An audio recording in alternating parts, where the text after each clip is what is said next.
សួស្តីអ្នកនរគ្នាខ្ញុំបាទខុនសូមស្វាគមន៍មកកាន់ course Ethical Hacking and Penetration Testing course នៅក្នុង course នេះគឺសម្រាប់អ្នកចាប់ផ្ដើមដំបូងអ្នកដែលចង់រៀនតាក់ទងទៅនឹង Cyber Security អ្នកដែលចង់ចាប់អាជីពខាងហ្នឹងអញ្ចឹងយើងអាចរៀនជាមួយគ្នាបានក្នុង course Cyber Security ហ្នឹងចាប់ពីមួយចំណុចទៅមួយចំណុច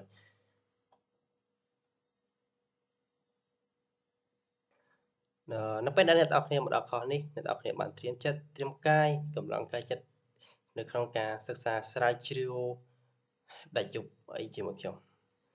ព្រោះអីខុសនេះគឺទាមទារឲ្យអ្នកនរគ្នាសិក្សាស្រាវជ្រាវច្រើនមានចំណេះដឹងច្រើននៅក្នុងខុសហ្នឹងអ្នកនរគ្នានឹងបានរៀន tool ជាច្រើនដែល hacker ប្រើប្រាស់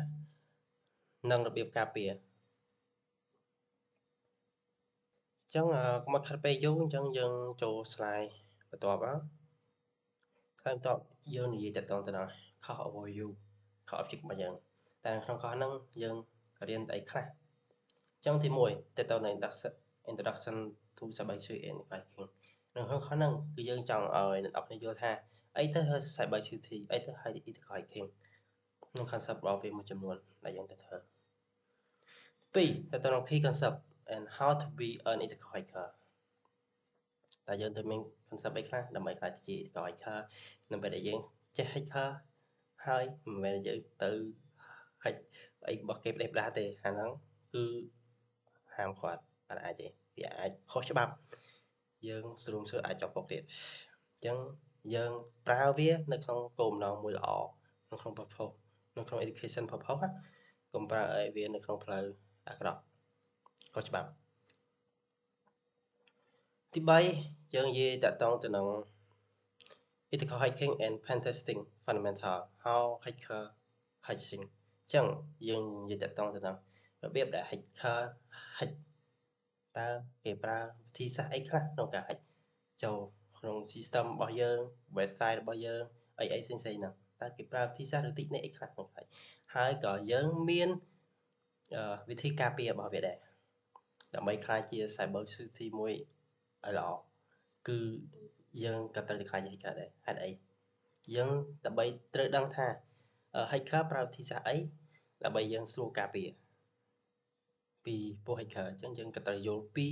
របៀបដែល hacker hack ដែរទើបយើងអាចការពារបានហើយទី4 skill technology និង tool ដែល hacker ប្រើប្រាស់តើមានអីខ្លះតើយើងត្រូវមានជំនាញឬ skill អីខ្លះក្នុងការរៀន cyber security ហ្នឹងឬក៏ tool អីខ្លះដែល hacker ប្រើប្រាស់យើងត្រូវដឹងយើងត្រូវយល់ពីថាដូចការ attack website មួយយើងចង់ឲ្យ website មួយគាំងតែយើងត្រូវការ hacker ប្រើ tool អីដើម្បីធ្វើឲ្យ website នឹងគាំងគឺគេប្រើអី DDoS attack ក្នុងការ attack ទៅលើ website មួយដើម្បីឲ្យវាមាន bot ចូលក្នុង website ហ្នឹងច្រើនធ្វើឲ្យគាំងឬក៏មិនទៅមកចំណុចអ្វីដែលយើងត្រូវរៀនតែយើងត្រូវមានជំនាញអីខ្លះ skill អីខ្លះដើម្បីអាចចាប់ផ្ដើមវគ្គនេះបានអញ្ចឹងយើងចូល slide បន្ទាប់គឺ cost prepare ចឹងបន្ទាប់យើងនិយាយទៅ cost prerequisite ចឹងក្នុងហ្នឹងតើយើងត្រូវយល់ដឹងអីខ្លះទី1យើងត្រូវយល់ពី basic understanding of computing and how computer work យើងត្រូវយល់ពីរបៀបដែល network ដំណើរការរបៀបដែល computer ដំណើរការតែ computer ដំណើរការរបៀបម៉េច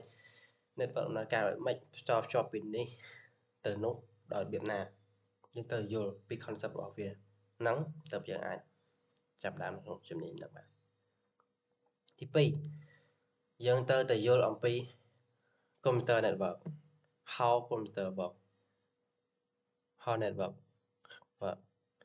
ពីរបៀបដែល network ដំណើរការវាដំណើរការរបៀបម៉េចពីណាទៅណាយើងត្រូវយល់ពីវាទី3គឺតទៅនឹង programming language ហើយនឹង concept របស់វាយើងត្រូវយល់ពី programming language ខ្លះៗនៅក្នុងនោះតើបើអាចឈានទៅមុខនៅក្នុងជំនាញជា cyber security គឺយើងត្រូវយល់ពី programming language ខ្លះមិនទាំងអស់ទេគឺយើងត្រូវយល់ពី basic របស់ programming language មួយចំនួនដូចជា basic ទៅដល់ website programming នឹងវិញហើយទៅទៅនឹង app អីផ្សេងៗយើងទៅយល់ដឹងពីវាទី4ទៅទៅត្រង់ willing to learn new thing យើងចាប់ក្នុងខុសនេះយើងទៅដឹងហើយយើងទៅតែមិនមានឆន្ទៈក្នុងការរៀនអីថ្មីថ្មីបើយើងអត់មានឆន្ទៈក្នុងការរៀនថ្មីថ្មីទេមិនចូលចិត្តការស្រាវជ្រាវទេគឺខុសនេះមិនស័ក្តិសមសម្រាប់អ្នកនរគ្នាទេខុសនេះគឺស័ក្តិសមសម្រាប់តែអ្នកណាដែលគាត់ខិតខំប្រឹងប្រែងក្នុងការសិក្សារៀនសូត្រស្រាវជ្រាវអ្វីដែលថ្មីថ្មីពីព្រោះអីសម័យបច្ចុប្បន្នអ្វីតែមានអីថ្មីថ្មីជានិច្ចអាប់ដេតជានិច្ចបើយើងមិនរៀនអីដែលថ្មីថ្មីមិនអាប់ដេតទេគឺយើងនៅចាញ់គេហើយ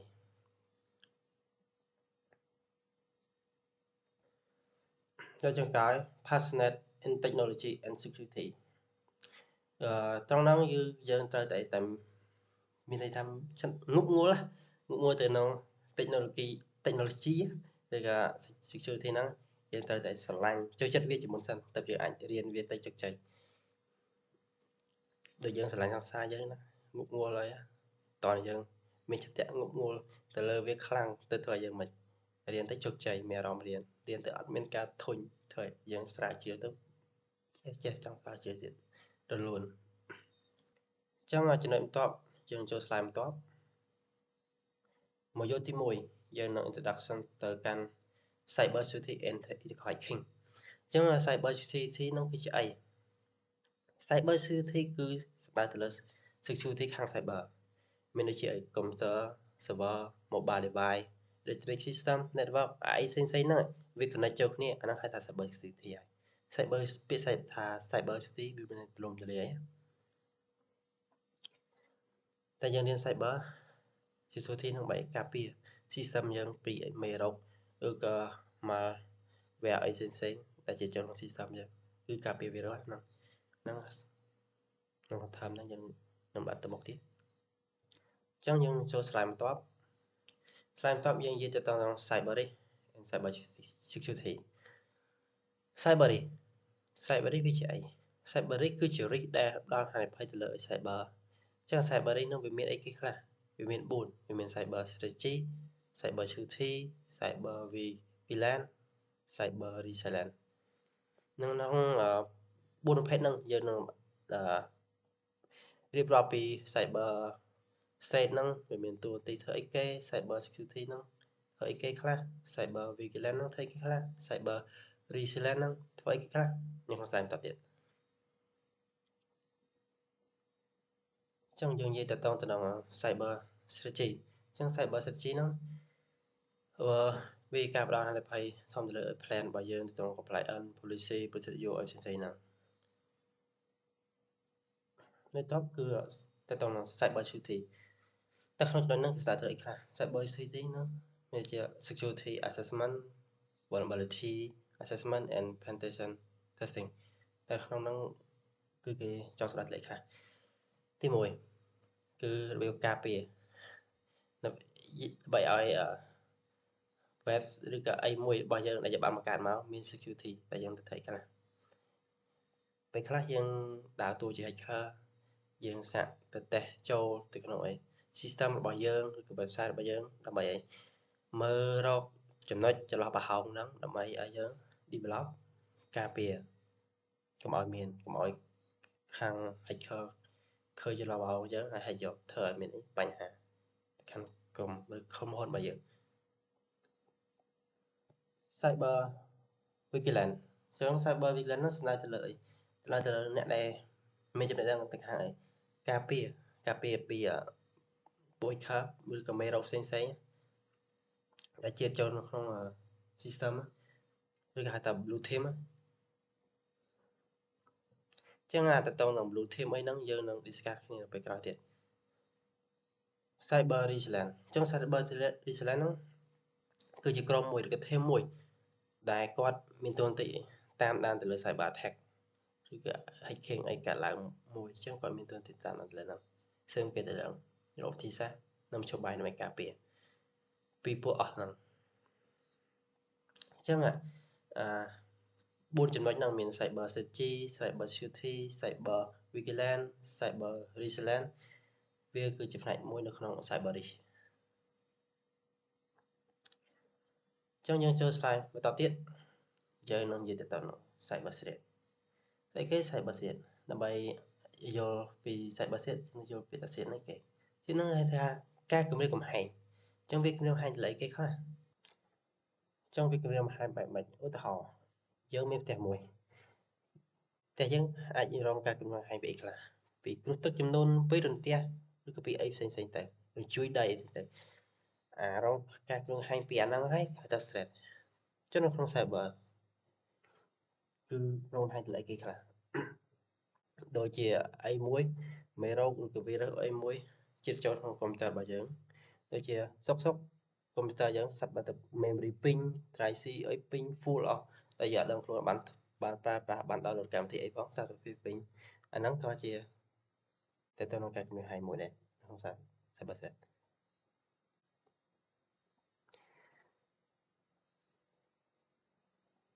ហើយនៅក្នុងហ្នឹងវាមានចំណុចជាច្រើនទៀតដូចជាកុំព្យូទ័រ malware ដូចសុកកុំព្យូទ័រយើងសាប់តែច្រើនមេរោគ malware encrypt file របស់យើងផ្សេងៗហើយយើងបើកអត់ចេញធ្វើឲ្យកើតអាហ្នឹងក៏វាចំណែកមួយក្នុងការ cyber threat cyber attack hacking ហើយចូលក្នុង system របស់យើងឬធ្វើឲ្យ system របស់យើង fail ហ្នឹងជាទៅក្នុង cyber attack អញ្ចឹងនៅក្នុងខហ្នឹងយើងដាក់ចិត្តដាក់កាយរៀនក្នុងខហ្នឹងយើងទៅតែគិតខំស្រាវជ្រាវខ្លាំងមែនតើពីព្រោះអីក្នុងខហ្នឹងវារៀនតែមួយមុខក្នុងហ្នឹងវាមិនគ្រប់គ្រាន់ទេតែយើងទៅការសិក្សាស្រាវជ្រាវអីផ្សេងបន្ថែមទៀតនឹងគ្រាន់តែជា basic ខ្លះដើម្បីយើងមាន concept ឬក៏ idea នៅក្នុងការសិក្សាស្រាវជ្រាវបន្ថែមពីវាទៀតបើមិនយើងចង់ដឹងចង់ស្រាវជ្រាវចង់ចាប់លើជំនាញហ្នឹងខ្លាំងអញ្ចឹងសម្រាប់ខ្ញុំថ្ងៃហ្នឹងសូមមានតែប៉ុណ្្នឹងទេក្នុងការ introduction ទៅនឹងតទៅនឹង course cyber security និង ethical hacking របស់យើងសូមអរគុណ